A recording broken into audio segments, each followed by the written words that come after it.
All right, so here we are at the vet. Verdict's in. Did an ultrasound. She has at least 4 eggs left in her, which is what I had suspected. So from here to here.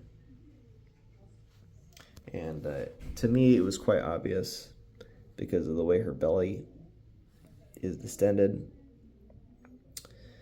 I don't think it's coming across on the video very well, but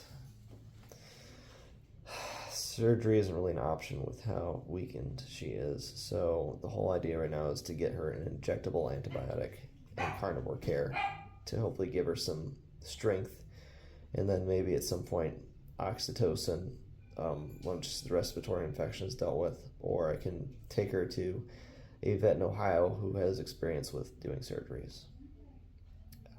But the prognosis right now is not good. Okay, so I'm back from the vet. All right, so here's what's going down. They did an ultrasound, and he said that it appears that she has several eggs stuck inside of her, which is something I knew. Just going off of how her belly doesn't lay flat. I mean, if you ever look at these snakes, their belly should be completely flat when they are on a hard surface. Hers was rounded, especially at a certain point. You know, just like I said, right about where her vanishing dot is. I can't find it right now. There's her head. Yeah, she wasn't moving at all at the vet. He pretty much just stretched her right out. She cooperated with him for the ultrasound. So here's the plan. He gave me the number of a surgeon in Ohio, but we both agree that she is too weak to survive surgery. It would do her no benefit. So for now, the game plan is he gave her an injectable antibiotics that will last 3 days. She has to go in every 3 days for a refresh. So Monday she'll go back and get jabbed again, assuming she's still around. Now that we know for sure she's eggbound, this is an emergency situation that unfortunately we can't take emergency measures on, at least until she's stronger. So we have to knock out the respiratory infection, which is a secondary effect of the egg binding. Her body's just was so weak that an infection cropped up, and she's always had like a chronic respiratory infection that comes around. So yeah, I should have seen that coming.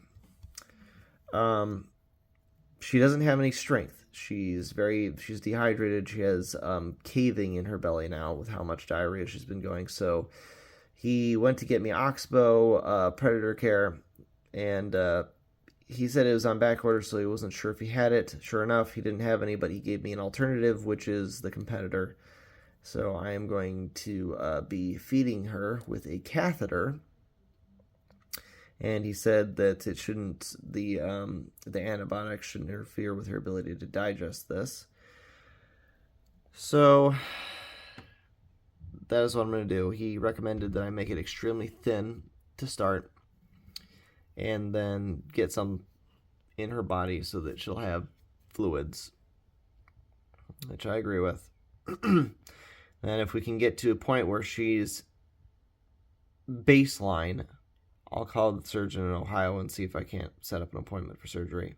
And once again, it is still incredibly risky to do surgery on a reptile, and a snake in particular, especially a small snake. She's not that big.